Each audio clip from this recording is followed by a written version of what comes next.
So guys इस video में दो कंपनीज के बारे में बात करेंगे, बीएससी लिमिटेड और एंजल वन, जो कि 90% क्रैश पर है। रीजन है कि कंपनी में स्प्लिट देखने को आज के दिन मिला है। आज रिकॉर्ड डेट थी यानी कि एक्स डेट, और आज स्प्लिट का नया प्राइस है एंजल वन में। सो एंजल वन पर मैंने पिछले 2 दिनों में आपको बहुत सी इंफॉर्मेशन दी है, पर आज स्प्लिट के बाद क्या क्या चेंजेस हैं और अब क्या यहाँ पर पोजीशन बन सकती है, इन सब चीजों को समझते हैं। सबसे पहले टॉपिक हमारा रहेगा बीएससी लिमिटेड। सब्सक्राइब जरूर कर देना। I am NISM 7 certified. BSc limited की पोजीशन क्या है पहले तो उसको यहां पर देख लेते हैं। आज बीएससी में रिकवरी अच्छी खासी देखने को मिल रही है, ऑल्दो कंपनी ने 24 फरवरी के बाद से कोई अपडेट नहीं दी है। 24 फरवरी लास्ट अपडेट थी कंपनी की इंस्टीट्यूशनल इन्वेस्टर्स मीटिंग को लेकर के, जो कि 4 से 5 मार्च की रहेगी। इसके अलावा बीएससी लिमिटेड में प्रोप्राइटरी ट्रेडिंग के ऊपर जो आरबीआई के नए रूल्स थे, कोई चेंज वहां पर नहीं है। 22 घंटे पहले की आखिरी खबर थी कि banks will no longer be able to freely fund trading firms, यानी कि 100% कोलैटरल लेना पड़ेगा, जिसका इंपैक्ट छोटी स्मॉल ब्रोकरेज कंपनीज के ऊपर पड़ता देखने को मिल सकता है। ठीक है, तो यहाँ पर और कोई चेंज अभी नहीं आया है। 1 अप्रैल से अभी तक यही अपडेट है कि ये लागू हो जाएगा रूल। सेलर थोड़े से ज्यादा एक्टिव है, 2,30,000 इस समय बाहर पर, 4,37,000 सेलर हैं। टेक्निकली स्टॉक न्यूट्रल है, 48.2 का MFI एंड 47.1 का आपका RSI है। अब आते हैं बीएससी लिमिटेड के चार्ट पे। ठीक है, चार्ट की पोजीशन क्या बता रही है बीएससी में। कल हमने लिया था, यस कल के दिन हमने बीएससी लिमिटेड का वीडियो लिया था। एक बार यहां पर देखना, ये बीएससी का चार्ट है। 2720 आपका बहुत इंपॉर्टेंट जोन रहा है, और एक बार फिर से 2720 पर बेस ट्रेंड बनाते ही लगभग 7 से ज्यादा सेशन यहां पर हो चुके थे। एक सेशन, 2, 3, 4, 5, 6, 7 सेशन स्टॉक ने 2720 पर टिका और वापस से ब्रेकआउट की तरफ आज के दिन निकला है। अब आज की कैंडल जो है वो नीचे की टेल जो बार को इंडिकेट कर रही है, ऑल्दो एनएससी का डाटा भी सेलर शो कर रहा है। 2720 क्रॉस कर दिया है आज के दिन। 2808 के आसपास समय यहां पर काम कर रहे हैं बीएससी लिमिटेड। 2840 आपका ये रिजेक्शन है, यानी कि एक बार फिर से 2840 हमको चाहिए होगा। ठीक है, 2840 के बीच में अगर हम देखें तो 2780 भी आज के दिन स्टॉक ने क्रॉस किया है, यानी 3 लेवल्स 2720, 2780, 2840। अब जो आपका प्राइस है 2720 के ऊपर तो है, लेकिन अब चांसेस ये होने चाहिए यहां पर कि 2780 से लेकर के 2840 के ऊपर टिके, क्योंकि यहां इस रेंज के बीच में जितनी स्टेबिलिटी बनती है बीएससी लिमिटेड में, अगर आप पहले भी चार्ट में देखोगे, जब जब इस रेंज पर स्टॉक ने स्टेबिलिटी शो करी है, तब तब आपको ब्रेकआउट अच्छा मिला है यहां पर भी। ठीक है, तब तब आपको 2940 देखने को मिला। तो देखते हैं आने वाले 1-2 सेशन के अंदर किस तरह से परफॉर्म करता है। इस दो रेंज के बीच में रिजेक्शन मिलता है बिल्कुल, 2780 2840 के इन दो लेवल्स के बीच में कोई भी रिजेक्शन आता है तो आप वापस से ड्रॉप कर जाते हैं 2720 के पास में।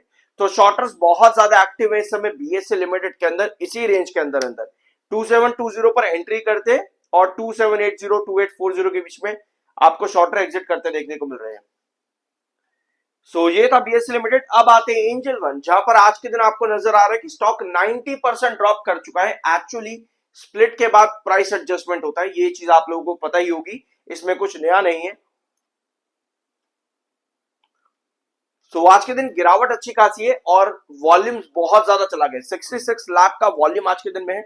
ऑल्दो आपके स्प्लिट से, यानी कि रिकॉर्ड डेट आज की है, तो आज के दिन एक दिन पहले भैया बाहर अच्छे खासे 36% की डिलीवरी कल के सेशन में आई थी 10 लाख के वॉल्यूम पर। तो वॉल्यूम कल के दिन का जो था वो आपका मंथली बेसिस पर कम था, और डिलीवरी जो आपकी थी वीकली और मंथली बेसिस पर ज्यादा थी। तो रिकॉर्ड डेट से एक दिन पहले डिलीवरीज बहुत अच्छी खासी बनी है एंजल वन के अंदर, लेकिन स्प्लिट के साथ में प्राइस एडजस्टमेंट तो आया, बट स्टॉक पे आज के दिन आपको गिरावट देखने को मिल रही है। मैं पहले आपको चार्ट दिखाता हूं, फिर इसके ना दूसरी इंफॉर्मेशन पे आएंगे। तो ये है एंजल वन का आपका चार्ट, और क्या क्या चीजें हमारे पास में एंजल वन से रिलेटेड। गिव मी 1 सेकेंड, शायद मैंने एक ही चार्ट ले लिया है 2 बार, मुझे 2 अलग अलग चार्ट लेने थे। फिलहाल कोई बात नहीं। 241, ये जो आप बड़ी सी ब्लू लाइन देख रहे हो यहाँ पर, ये 241 की है। अब स्प्लिट के बाद जो आपका प्राइस चेंज आया है, इस प्राइस चेंज में 241 आपका बहुत इंपॉर्टेंट बेस है। अगर आप जो भी एडजस्टमेंट्स आपके हुए चार्ट पर, यहां पर आप देखोगे एक बार पहले भी रिकवरी बनी है, कंसोलिडेशन भी यहां पर बना है 241 के पास में, और यहां पर भी आपका इंपॉर्टेंट ट्रेंड बना है। अब कल का सेशन देखें और आज का सेशन। कल के सेशन में 241 पर जो कि कल आपका ऑफ कोर्स रिकॉर्ड डेट आज के, तो कल आपका जो भी प्राइस था, तो अकॉर्डिंगली अब जो यहाँ पर स्प्लिट के बाद चेंज है 241 पर कल स्टॉक ने बेस लिया, बिल्कुल ऐसे ही हुआ था 24 के आसपास जो आपका कल के दिन का ट्रेंड था, वहीं से स्टॉक ने बेस लिया तो कैंडल आपको बाहर की दी थी। अब आज के दिन के प्राइस अगर आप देखोगे 241 पर आज के दिन हिट हुआ है, लेकिन 241 पर हिट होते ही 243 के आसपास कहीं ना कहीं कंसोलिडेट कर रहा है, यानी कि मेंटेन होने की कोशिश कर रहा है। तो जब तक ये 241 के ऊपर है अच्छा है, ये आपका एंजल वन जब तक 241 के ऊपर है पॉजिटिव है, लेकिन 241 के नीचे गिरावट आपको ड्रॉप करती है टूवर्ड्स 232 पे, 232 पे, ठीक है। तो ये है अभी आपके एंजल वन की सिचुएशन कैंडल के अकॉर्डिंग। 200 ईएमए 255 पर है जहां पर आज के दिन का हाई है, तो 200 ईएमए पर रिजेक्शन दिया हुआ आज के दिन। अब देखना यह है कि 241 के ऊपर कितना स्टेबल रहेगा ताकि 232 तक ना गिरे। तो ये है सिचुएशन इस समय एंजल वन की। अपार्ट फ्रॉम दिस, अगर इस कंपनी से आप कोई भी बड़ी उम्मीद कर रहे हो यार, तो इस कंपनी ने अपना परफॉर्मेंस बहुत बुरा किया है पिछले कुछ टाइम पर।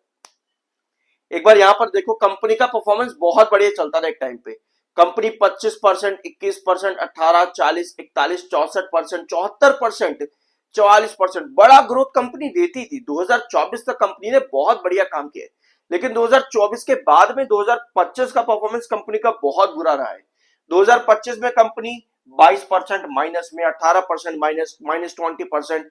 दिसंबर में जाकर के कंपनी थोड़ी बहुत स्टेबल हुई थी, जहां पर आपको ब्रेकआउट भी देखने को मिला। उसके अलावा कंपनी का पिछला एक साल बहुत बुरा गया है, तो ये चेंजेस कंपनी को यहां पर करने पड़ेंगे। स्प्लिट कंपनी में आए, प्राइस में एक बड़ा वेरिएशन देखने को मिला है। इन्वेस्टर्स को अट्रैक्ट करने के लिए कोई भी कंपनी स्प्लिट लेकर के आती है, लिक्विडिटी भी बढ़ती है स्टॉक्स के अंदर। जब प्राइसेस कम होते हैं तो लिक्विडिटी भी आपको ज्यादा देखने को मिलती है, but at the and company को यहां इंप्रूवमेंट करने की बहुत ज्यादा जरूरत रहेगी। यही चीजें इंपैक्ट करती है कंपनी के फंडामेंटल्स को और लॉन्ग टर्म ट्रेजेक्टरी को, कि कंपनी का पूरा प्राइस किस तरह से फ्लक्चुएट करेगा। ऑल्दो दिसंबर क्वार्टर ही कंपनी का रिसेंटली अच्छा है, उसके अलावा बाकी के सभी क्वार्टर काफी खराब गए हैं पिछले एक साल में। देखते आने वाले क्वार्टर्स कंपनी कैसा देती है। 1300 के मार्क पर कंपनी आई थी दिसंबर में। सो मार्च के अंदर 2025 1000 करोड़ का कंपनी का रिवेन्यू था। अगर कंपनी यहां इस वाले ट्रेंड को कंटिन्यू करती है, मतलब 1300 करोड़ को कंपनी अगर कंटिन्यू करेगी आपके मार्च 2026 में, तो हम कह सकते हैं कंपनी का ग्रोथ इंप्रूव कर रहा है वापस अप ट्रेजेक्टरी में। तो ये कुछ जरूरत है कंपनी को, जो रिक्वायरमेंट रहेगी। इसके अलावा बायर और सेलर 5,50,000 इस समय बाहर है, 4,44,000 सेलर है। टेक्निकली स्टॉक न्यूट्रल है, 36.3 का एमएफआई, 44.3 का आपका आरएसआई है। तो ये है सिचुएशन दोनों ही कंपनीज की, बीएससी लिमिटेड और एंजल वन।